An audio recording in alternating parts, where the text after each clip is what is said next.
मनुष्य के सारे संबंधों का आधार है अपेक्षा। पति कैसा हो जो मेरा जीवन सुख और सुविधा से भर दे। पत्नी कैसी हो जो सदैव मेरे प्रति समर्पित रहे। संतान कैसी हो जो मेरी सेवा करे, मेरा आदेश माने।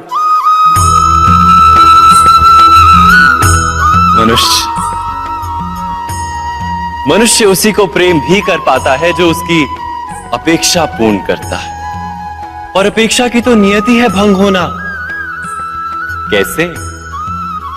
क्योंकि अपेक्षा मनुष्य के मस्तिष्क में जन्म लेती है। कोई अन्य व्यक्ति उसकी अपेक्षाओं के बारे में जान ही नहीं पाता।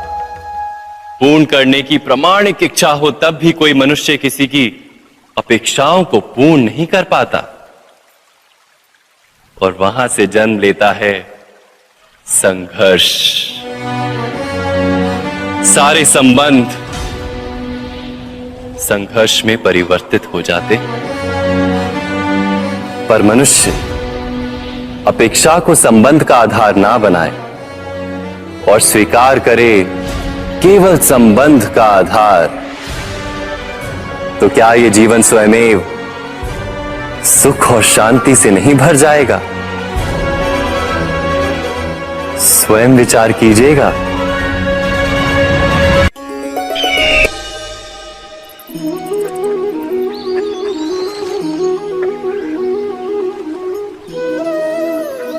समय के आरंभ से ही मनुष्य को एक प्रश्न सदा पीड़ा देता है कि वो अपने संबंधों में अधिकतम सुख और कम से कम दुख किस प्रकार प्राप्त कर सकता है। क्या आपके सारे संबंधों ने आपको संपूर्ण संतोष दिया है? विचार कीजिए। हमारा जीवन संबंधों पर आधारित है। हमारी सुरक्षा संबंधों पर आधारित है। इसी कारण हमारे जीवन के सारे सुखों का आधार भी संबंध है। किंतु फिर भी हमें संबंधों में ही अधिकतर दुख क्यों प्राप्त होते हैं? सदा ही संघर्ष भी संबंधों से ही उत्पन्न क्यों हो जाते हैं? कभी विचार किया है?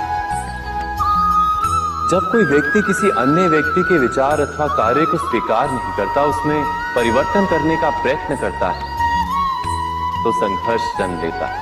अर्थात जितना अधिक अस्वीकार उतना ही अधिक संघर्ष, और जितना अधिक स्वीकार उतना ही अधिक सुख। क्या ये वास्तविकता नहीं? यदि मनुष्य स्वयं अपनी अपेक्षाओं पर अंकुश रखे, अपने विचारों को परखे, किसी अन्य व्यक्ति में परिवर्तन करने का प्रयत्न ना कर स्वयं अपने भीतर परिवर्तन करने का प्रयास करे, तो क्या संबंधों में संतोष प्राप्त करना इतना कठिन? अर्थात क्या स्वीकार ही संबंध का वास्तविक अर्थ नहीं? स्वयं विचार कीजिए।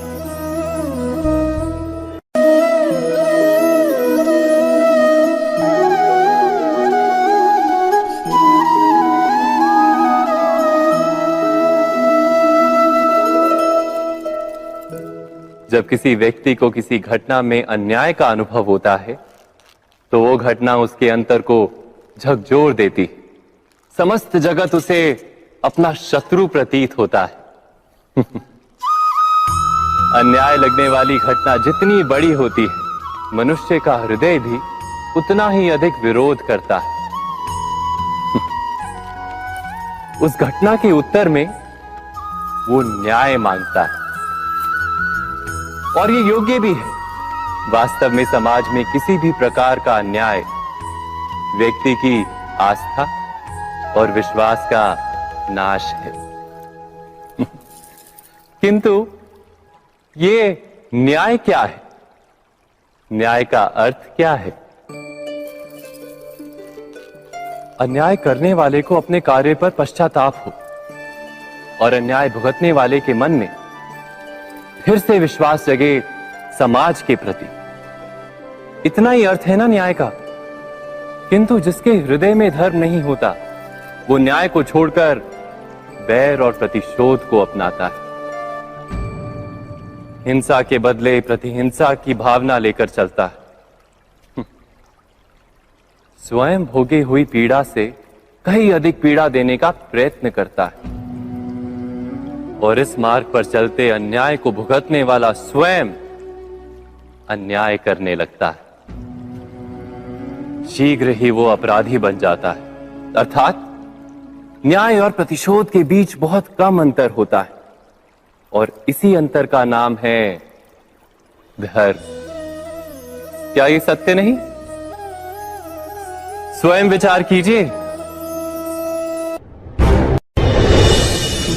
दो व्यक्ति जब निकट आते हैं तो एक दूसरे के लिए सीमाएं और मर्यादाएं निर्मित करने का प्रयत्न अवश्य करते हैं। हम यदि सारे संबंधों पर विचार करें तो देखेंगे कि इन सारे संबंधों का आधार यही सीमाएं हैं जो हम दूसरों के लिए निर्मित करते हैं।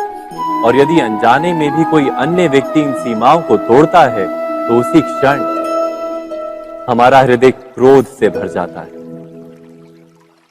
इन सीमाओं का वास्तविक रूप क्या है? क्या हमने कभी विचार किया? सीमाओं के द्वारा हम दूसरे व्यक्ति को निर्णय करने की अनुमति नहीं देते, अपना निर्णय उस व्यक्ति पर थोपते, अर्थात किसी की स्वतंत्रता का अस्वीकार करते हैं। और जब स्वतंत्रता का अस्वीकार किया जाता है तो उसका हृदय दुख से भर जाता है और जब वो सीमाओं को तोड़ता है तो हमारा हृदय क्रोध से भर जाता है। क्या ऐसा नहीं होता?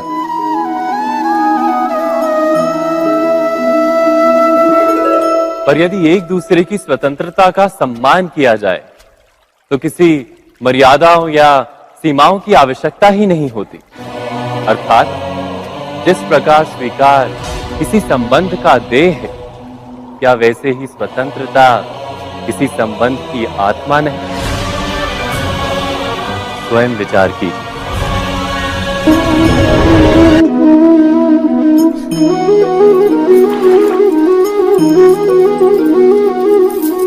पिता सदा ही अपने संतान के सुख की कामना करते हैं, उनके भविष्य की चिंता करते रहते हैं। इसी कारणवश सदा ही अपने संतानों के भविष्य का मार्ग स्वयं निश्चित करने का प्रयत्न करते रहते हैं। जिस मार्ग पर पिता स्वयं चला है, जिस मार्ग के कंकर पत्थर को स्वयं देखा है, मार्ग की छाया, मार्ग की धूप को स्वयं जाना है, उसी मार्ग पर उसका पुत्र भी चले, यही इच्छा रहती है हर पिता की। निसंदेह उत्तम भावना है ये, किंतु 3 प्रश्नों के ऊपर विचार करना हम भूल ही जाते हैं। कौन से प्रश्न? प्रथम प्रश्न, क्या समय के साथ प्रत्येक मार्ग बदल नहीं जाते? क्या समय सदा ही नई चुनौतियों को लेकर नहीं आता? तो फिर बीते हुए समय के अनुभव नई पीढ़ी को किस प्रकार लाभ दे सकते हैं? दूसरा प्रश्न, क्या प्रत्येक संतान अपने माता पिता की छवि होता है? हाँ, संतानों को संस्कार तो अवश्य माता पिता देते हैं, किंतु भीतर की क्षमता तो ईश्वर देते हैं। तो जिस मार्ग पर पिता को सफलता मिली है, विश्वास है कि उसी मार्ग पर उसकी संतानों को भी सफलता और सुख प्राप्त होगा। तीसरा प्रश्न, क्या जीवन के संघर्ष और चुनौतियां लाभकारी नहीं होती? क्या प्रत्येक नया प्रश्न एक नए उत्तर का द्वार नहीं खोलता? तो फिर संतानों को नए नए प्रश्नों, संघर्षों और चुनौतियों से दूर रखना, ये उनके लिए लाभ करना कहलाएगा या हानि पहुंचाना? अर्थात जिस प्रकार संतान के भविष्य का निर्माण करने के बदले उसके चरित्र का निर्माण करना श्रेष्ठ है, वैसे संतानों के जीवन का मार्ग निश्चित करने के बदले उन्हें नए संघर्षों के साथ जूझने के लिए मनोबल व ज्ञान देना अधिक लाभदायक नहीं होगा? स्वयं विचार कीजिए। सबके जीवन में ऐसा प्रसंग अवश्य आता है कि सत्य कहने का निश्चय होता है हृदय में, किंतु मुख से सत्य निकल नहीं पाते। कोई भय मन को घेर लेता है। किसी घटना अथवा प्रसंग के बारे में बात करना या फिर स्वयं से कोई भूल हो जाए उसके बारे में कुछ बोलना, क्या ये सत्य है? नहीं, ये तो केवल तथ्य है। अर्थात जैसा हुआ था वैसा केवल बोल देना सामान्य सी बात है। किंतु कभी कभी उस तथ्य को बोलते हुए भी भय लगता है। कदाचित किसी दूसरे की भावनाओं का विचार आता है मन, दूसरे को दुख होगा ये भय भी शब्दों को रोकता है। तो ये सत्य क्या है? क्या हमने कभी विचार किया है? जब भय रहते हुए भी कोई तथ्य बोलता है तो वो सत्य कहलाता है।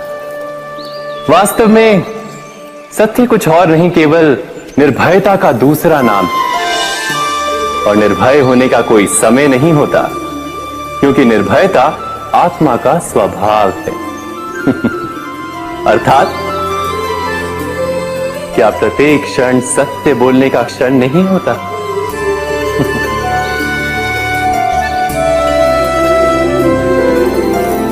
स्वयं विचार कीजिए।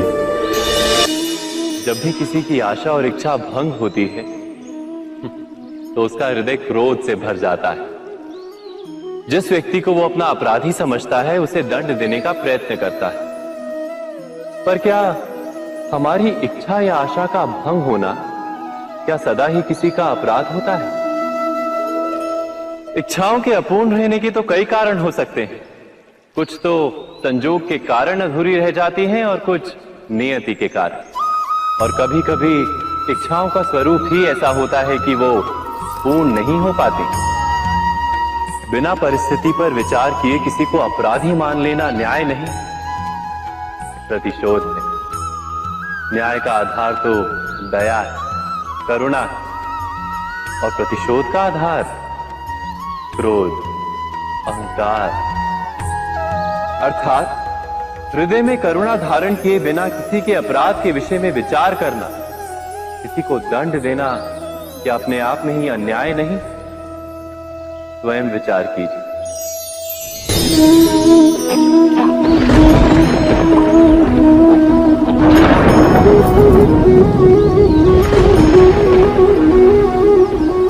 सपनों और पूर्वाभासों के आधार पर हम भविष्य के सुख दुख की कल्पना करते हैं। भविष्य के दुख का कारण दूर करने के लिए हम आज योजना बनाते हैं। किंतु कल के संकट को आज निर्मूल करने से हमें लाभ मिलता है या हानि पहुंचती है? ये प्रश्न हम कभी नहीं करते।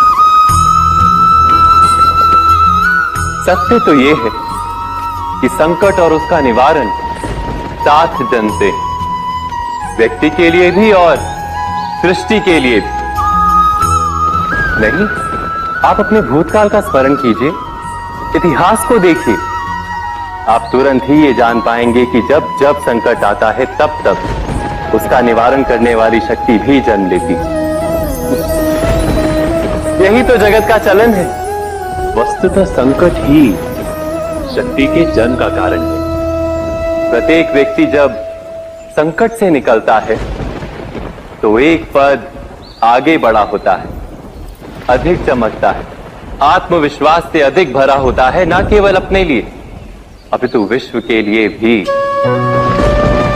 क्या ये सत्य नहीं? वास्तव में संकट का जन्म है एक अवसर का जन्म, अपने आप को बदलने का, अपने विचारों को ऊंचाई पर करने का अवसर, अपनी आत्मा को बलवान और ज्ञान मंडित बनाने का अवसर। जो ये कर पाता है उसे कोई संकट नहीं होता, किंतु जो ये नहीं कर पाता वो तो स्वयं एक संकट है विश्व के लिए। विचार कीजिए।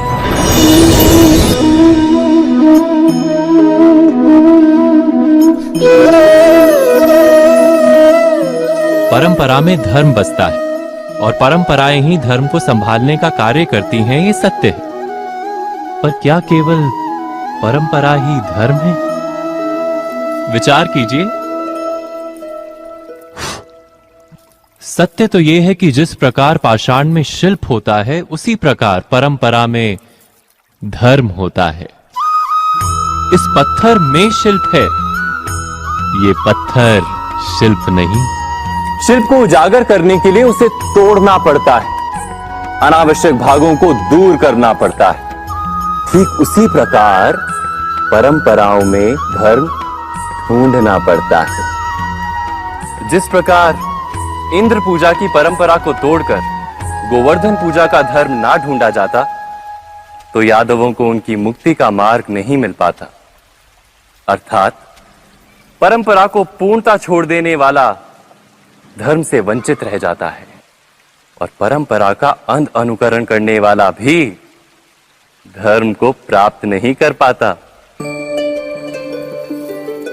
कहते हैं हंस के पास नीर क्षीर विवेक होता है। दूध में मिले पानी को छोड़कर केवल दूध ही ग्रहण करता है। तो क्या सच्चा धर्म प्राप्त करने के लिए हृदय में ज्ञान से जन्मा विवेक आवश्यक है? और ऐसे विवेक के बिना जिसे धर्म मान भी लिया जाए, जो वास्तव में धर्म ना भी हो, ऐसा भी तो हो सकता है। स्वयं विचार कीजिएगा।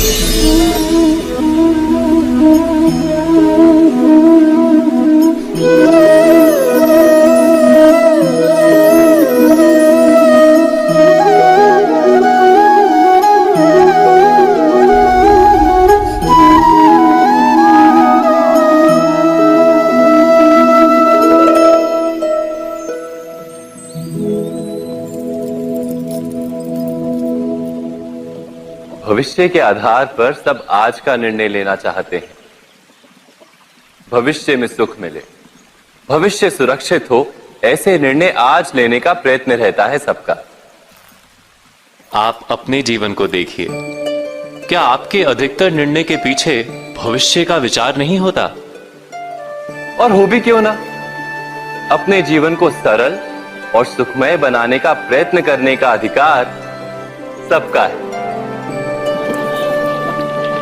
पर भविष्य तो कोई नहीं जानता, केवल कल्पना ही की जा सकती है। तो जीवन के सारे महत्वपूर्ण निर्णय कल्पनाओं के आधार पर ही करते हैं हम। क्या निर्णय करने का कोई तीसरा मार्ग हो सकता है? विचार कीजिए। सारे सुखों का आधार धर्म है, और वो धर्म मनुष्य के हृदय में बसता है। तो प्रत्येक निर्णय से पूर्व स्वयं अपने हृदय से ये प्रश्न अवश्य पूछ लेना कि ये निर्णय स्वार्थ से जन्मा है या धर्म से। क्या इतना पर्याप्त नहीं? भविष्य के बदले धर्म का विचार करने से क्या भविष्य अधिक सुखपूर्ण नहीं होगा? स्वयं विचार कीजिए। व्यक्ति को जब उसके अपराध का दंड मिलता है, तब कभी कभी उस न्याय को देखकर मन कचोटता है। प्रश्न उठता है हृदय में कि जब वो अपराध हुआ था, तब व्यक्ति भिन्न था। उसके पश्चात उसने इतने पश्चाताप किए, स्वयं में इतना परिवर्तन किया, फिर उसे दंड क्यों मिले? पर जहां आघात होता है, वहां प्रत्याघात भी होता है। जैसा कर्म वैसा फल। यदि किसी को प्रेम दोगे तो सुख प्राप्त होगा, यदि किसी की हत्या करोगे तो मृत्यु दंड मिलेगा। जैसा कार्य वैसा ही न्याय। तो फिर प्रायश्चित और पश्चाताप का कोई मूल्य नहीं है? अवश्य है मूल्य। प्रायश्चित और पश्चाताप मनुष्य की आत्मा को बलवान करता है। आने वाले दंड को स्वीकार करने के लिए मनुष्य को तैयार करता है। अर्थात बिना प्रायश्चित के दंड स्वीकार करने का कोई मूल्य है? स्वयं विचार कीजिए।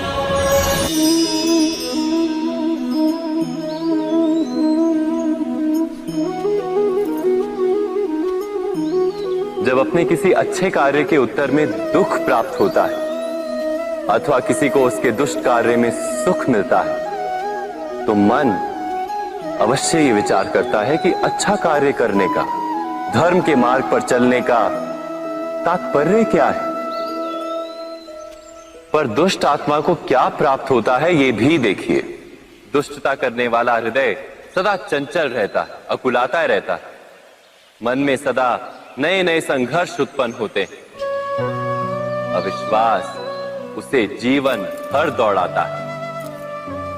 क्या ये सुख है? जबकि धर्म पे चलने वाले, अच्छा कार्य करने वाले, सच्चरित्र व्यक्ति का हृदय शांत रहता है। परिस्थितियां उसके जीवन के सुख में बाधा नहीं बनती। समाज में सम्मान और मन में संतोष रहता है सदा। अर्थात अच्छा बर्ताव भविष्य में किसी सुख का मार्ग नहीं, अच्छा बर्ताव स्वयं सुख, अथवा बुरा बर्ताव भविष्य में किसी दुख का मार्ग नहीं। अधर्म उसी क्षण दुख उत्पन्न करता है। धर्म से सुख नहीं, धर्म स्वयं।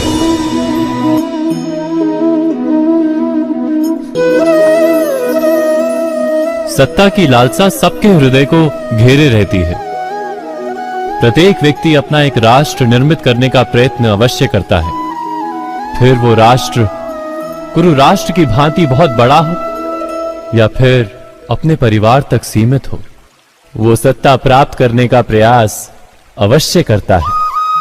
किंतु सत्ता का वास्तविक रूप क्या है? क्या हमने कभी विचार किया है? एक मनुष्य जितने अधिक लोगों के जीवन को प्रभावित कर सके, जितने अधिक लोगों के जीवन की स्वतंत्रता पर अंकुश रख सके, उतनी ही अधिक सत्ता का अनुभव करता है वो। सत्ता का वास्तविक रूप ही है अन्य के जीवन पर स्वयं का प्रभाव। किंतु क्या वास्तविक प्रभाव प्रेम, दया, करुणा और धर्म से निर्मित नहीं होता? जब भी मनुष्य कठोरता और अधर्म से सत्ता प्राप्त करने का प्रयत्न करता है, तब वो दूसरों के हृदय में विरोध अथवा विद्रोह को जन्म देता है। और परिणाम कुछ इस प्रकार। हां, कुछ समय के लिए वो स्वयं को प्रभावी और शक्तिशाली अवश्य पाता है, किंतु वो वास्तविक सत्ता नहीं। यही कारण है कि भृगु और वशिष्ठ जैसे ऋषियों की आज भी पूजा की जाती है, रावण और हिरण्यकशिपु की नहीं। इस पर तो आप विचार अवश्य करें। सत्य कहा ना?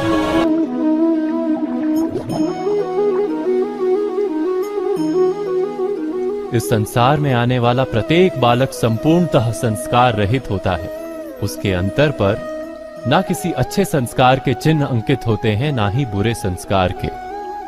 अर्थात जन्म से बालक में ना कोई गुण होता है और ना ही कोई दोष। तो ये दोष अथवा गुण किस प्रकार प्राप्त होते हैं? क्या हमने कभी विचार किया है? जो बात माता पिता के मुख से निरंतर सुनी जाती है, वही बात उनकी संतानों के हृदय का संस्कार बनती है। जैसे किसी गांव में नदी तट तक एक पगडंडी बन जाती है केवल उस मार्ग पर बार बार चलने के कारण।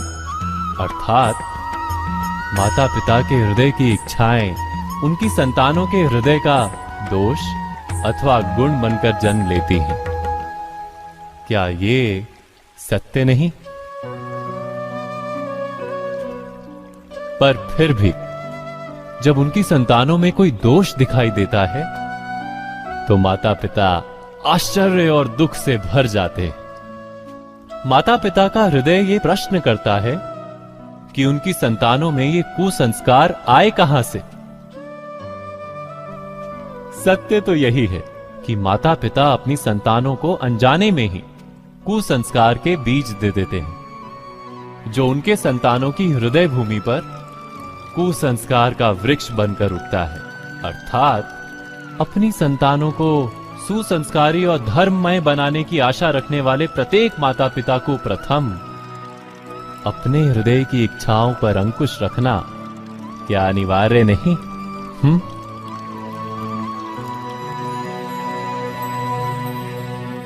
प्रत्येक माता पिता इस पर विचार अवश्य कीजिएगा।